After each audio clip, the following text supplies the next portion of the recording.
Hello and welcome. Narito na po ang official PCSO 5pm Lotto results ngayong April 11, 2025. 2D Easy 2 result. Para naman sa 2D Easy 2 Lotto, ang nanalong numero ay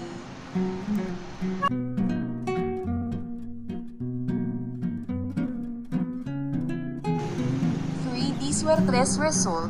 Para sa 3D Suertres Lotto, ang winning numbers ay po ang official 2pm Lotto results ngayong araw. Huwag kalimutang mag-subscribe para updated din kayo sa 5pm at 9pm results. Salamat sa panonood, at good luck po sa inyong lahat.